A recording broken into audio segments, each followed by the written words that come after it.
As dúvidas trabalhistas são bem presentes no nosso dia a dia, não é verdade? Mais ainda, gente, por conta da reforma. E eu confesso a vocês, eu ainda não entendi direito alguns pontos, até porque tá num vai e vem. Aí a gente convidou aqui o advogado Tiago Sereno, ele é membro da Comissão de Advocacia Trabalhista da OAB. Vem pra cá, Tiago, vem pra gente conversar. Já posso chamar ele, né, Fernandinha? Já? Beleza. Então vem pra cá, Tiago, porque eu quero conversar contigo. Fica aqui do meu lado direito, melhor. Tá bom? Aquela câmera ali fica pra ti, a gente fica de frente pra aquela outra ali. Tiago, tudo bem? Tudo bem. Eu queria ter conversado contigo um pouquinho antes do programa entrar no ar, mas não deu tempo. Afinal de contas, como é que tá, e foi a pergunta que eu te fiz, não deu tempo da gente bater um papo, como é que tá essa questão das leis trabalhistas? Porque assim, houve uma mudança, não houve, depois teve uma medida provisória para poder dar uma satisfação em relação a alguns pontos que tinha desagradado, depois foi cancelada. Como é que está essa questão, Tiago? Bom, primeiro é um prazer estar aqui com você, José. Obrigado. Gosto muito desse programa, linguagem clara, próxima à população. Bom, vou tentar então explicar um pouco esse vai e vem, de medida provisória. Nós tivemos a reforma trabalhista agora em novembro e logo em seguida tivemos a medida provisória feita pelo presidente. É 808/17. Exatamente. Né? Alterou alguns dispositivos, trouxe algumas regras. O que acontece? Agora, semana passada, acabou a vigência.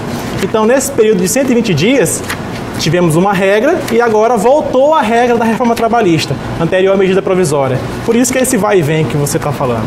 Tá, e aí, quais são os principais pontos para se ficar atento nessa relação trabalhista hoje?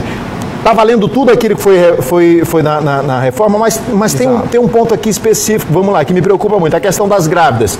Como é que ficou essa questão? Porque tinha sido mudado também pela medida provisória, não era? Foi. É um ponto bem delicado a parte das grávidas. Por quê? Porque a discussão é com base no trabalho insalubre das grávidas. Elas podem trabalhar no ambiente insalubre, em quais níveis, máximo, médio. Teve uma alteração com a medida provisória, ela teria que trazer um atestado de forma voluntária com a medida. Com o fim da medida, voltou a regra da reforma, que o empregador ele pode colocar ela nessa atividade, apenas sairá se ela trazer um atestado que ela não pode trabalhar naquele serviço. Então, inverteu a regra, que antes ela deveria apresentar um atestado para trabalhar naquela atividade, agora o empregador que exige que ela apresente para deixar de trabalhar. É o contrário. Tiago, não fica ruim esse vai e vem, traz muita segurança. Insegurança. Traz muita segurança. Porque assim, pro empregador, pro empregado, é ruim. Quando é que a gente vai chegar num ponto e dizer, não, ok, tá sacramentado isso aqui, é possível? Como é que tá isso?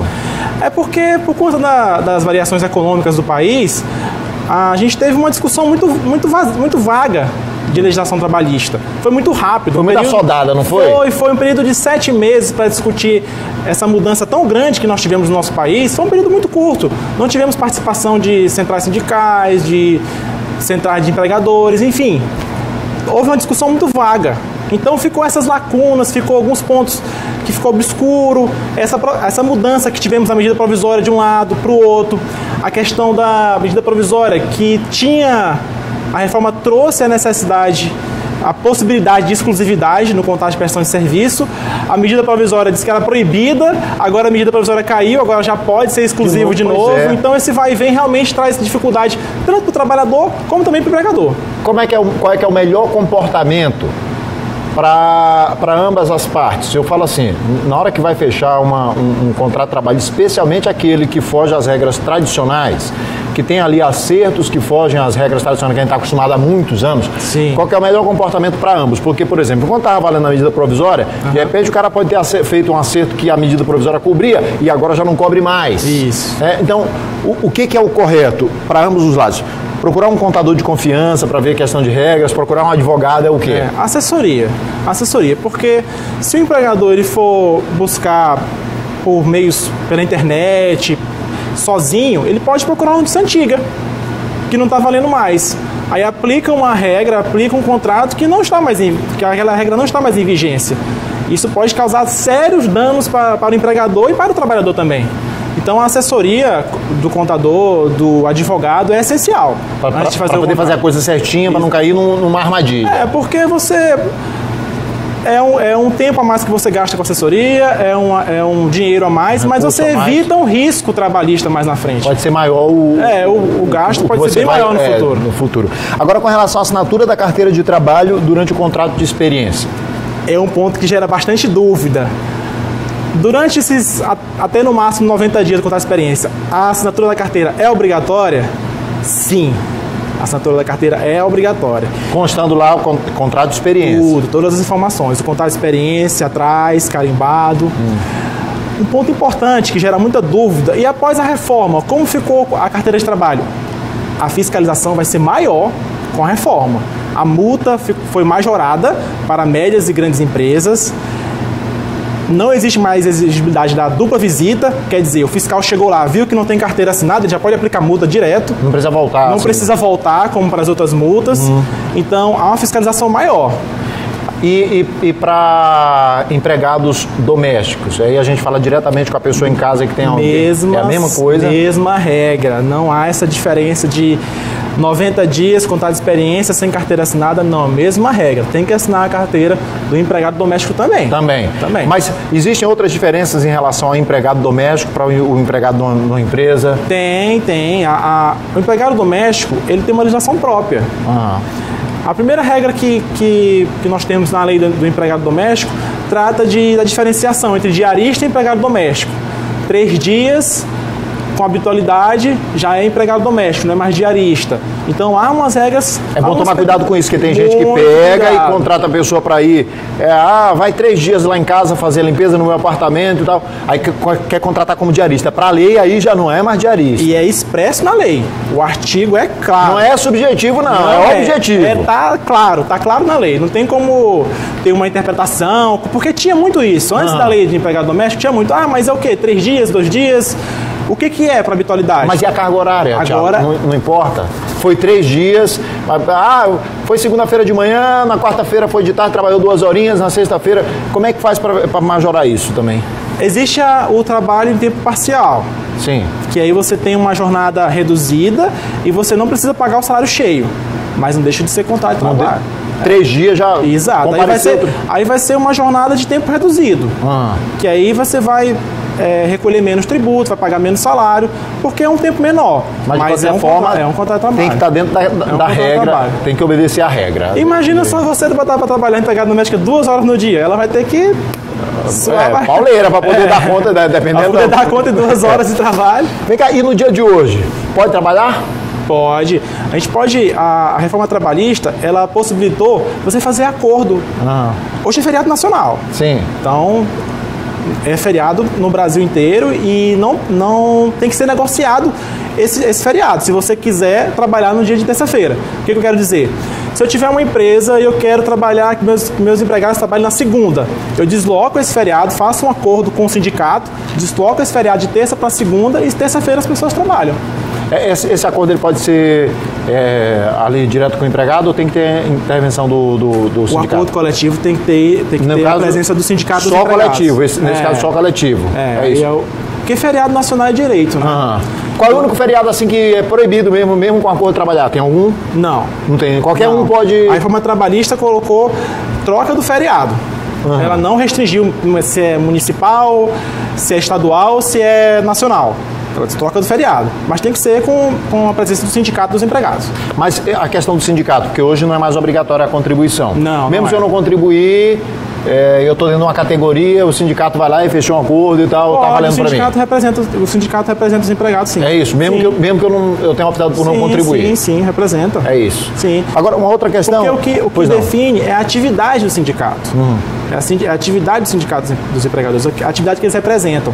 Não é se contribui, se aquele empregado contribui ou não. Ele não pode deixar de representar o empregado porque ele não contribuiu aquele mês. É bem verdade que algumas regras da reforma, elas serviram para regulamentar algumas práticas que elas já existiam. Por exemplo, parcelamento de férias. Sim. Eu nunca gostei de tirar férias completamente, 30 dias. Eu não gosto. Pois é.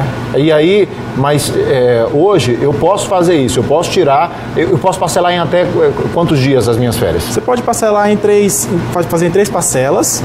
Posso tirar 10 dias, 10 dias, 10 dias. Exato. Uma tem que ser de 14 dias para cima. Ah, 14, ok. Isso. Beleza. Então eu posso tirar uma de 14 e 2 de 8, por exemplo. Exato. E uma outra regra importante é que não pode ser 2 dias antes de feriado ou descanso semanal remunerado. Não pode ser antes de domingo ou feriado, 2 dias antes. O que eu quero dizer? Eu não posso tirar, minhas férias agora vai ser segunda-feira. Não, porque tem menos de 2 dias do feriado que foi terça. Tem que ser, por quê? Para evitar aquele feriado de Semana Santa, que já tem Sexta-feira Santa ou de Carnaval, que tem segunda e terça. Você fala assim, vou te dar, suas férias vai ser 5 dias e eu vou te dar na sexta-feira de Carnaval. É porque é sacanagem do trabalhador, tu já tá incluindo uma coisa que era direito dele de ter férias, né? Aí para evitar isso, 2 dias, tem que ser no mínimo 2 dias antes do feriado. Muito bem. Pra gente encerrar, só a questão de incidência de encargos sobre gratificações, né? Comissões e tal, essas coisas assim. Certo. Eu acho que isso foi importante pro trabalhador e pro empregador. Por quê? Porque o empregador ele tinha muito receio de colocar uma gratificação, um prêmio para o trabalhador, porque eu vou colocar esse prêmio, mas daqui a pouco incide tributo, incide FGTS, desconto INSS, vem imposto de renda, vem um monte de coisa. E o trabalhador vê aquele dinheiro como prêmio, mas vai começar a descontar um monte de coisa, ele recebe bem menos. Então o que acontece? Hoje a reforma trabalhista tratou de forma expressa. O que vai incidir esses encargos? Vai ser as gratificações legais, que é o que está previsto em lei, adicional de salubridade, adicional de periculosidade, adicional noturno, as comissões, que é quem trabalha com comissões, quem recebe comissões, e o salário que está na carteira, o salário base. Ok, mas por exemplo, se eu tenho uma empresa e aí, esse mês foi legal pra caramba. Foi legal, eu vou dar um prêmio para eles. Pronto, eu vou escolher aqui um determinado valor para eu dar um incentivo para os meus. Isso não vai ser todo mês, pode não ser todo mês. Beleza, aí tá livre de encargos isso aí. Exato. Hoje foi um desempenho fora do comum. Isso. Aí sim, aí tá fora do desempenho. Então é legal, nesse caso é bom para todo mundo. Bom para o empregado, bom para o empregador. Eu acredito que sim, porque estimula você dar esse incentivo para quem trabalha, para quem desenvolve mais, para quem se destaca naquele mês. E aí isso, muitas vezes, até às vezes o empregado ele guardava esse recibozinho e lá na hora da rescisão ele usava isso lá e botava... pedia incorporação e tal, justamente. Misturava ali uma mágoa. Isso, aí inibia o empregador de dar essa... o cara até queria dar, tava de bom coração, e tal. Dá pra dar, porque a empresa foi bem, mas, o cara vai me sacanear mais na frente, eu não vou dar, não. É ruim pra todo mundo. Já vi muitos casos assim, muitos advogados até aconselhando, rapaz, cuidado de dar esse dinheiro, porque daqui a pouco, mais na frente, incorpora e tem encargos e tudo mais. Então foi algo que eu acho que vai facilitar a vida tanto do empregador como do empregado. Eu não sei se, só pra gente encerrar, Thiago, eu vejo que a reforma, ela tem muitos pontos que são bons, mas tem muitos pontos ruins também, especialmente levando em consideração as diferenças que nós temos num país de dimensões continentais como é o Brasil. Sim. E você não pode comparar, por exemplo, as relações trabalhistas que nós temos no Norte, no Nordeste, nas regiões mais afastadas, com as relações trabalhistas que nós temos em grandes centros como São Paulo, sim, como Rio de Janeiro. Então, essa relação de poder do empregador, ela ainda é muito mais forte nessas regiões aqui, então o que deixa menos espaço para o empregador barganhar. E aí, nesse aspecto, eu acho que aqui é muito ruim para o empregador não, o empregado barganhar. Aqui eu acho muito ruim, então, pra gente alguns pontos em geral da reforma, porque deixa menos poder na mão do empregado. E é diferente de grandes centros onde, por questão de qualificação de mão de obra, questão até de ambiente de trabalho, o empregado, o trabalhador, ele tem um pouquinho mais de força de sentar para negociar. Aqui não, em face da necessidade do trabalho, do emprego, eu acho que pode ser ruim, pode diminuir a força do dinheiro para o trabalhador, de pagar essa questão de horas fracionadas e tal. Mas, assim, eu acho que tinha que existir, eu não sei se você concorda comigo, tem que existir, eu acho que até nós avançamos pouco na questão da reforma trabalhista, mas em geral, para a região Norte-Nordeste, eu achei ruim. Certo. O que a gente indica nessas situações? Porque onde tem direito, tem abuso de direito. Isso. O que a gente indica nessas situações?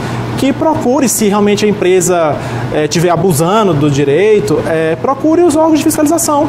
Ministério do Trabalho, procure os órgãos de fiscalização, porque se está acontecendo isso com você ou com o empregado, vai acontecer com os outros empregados também.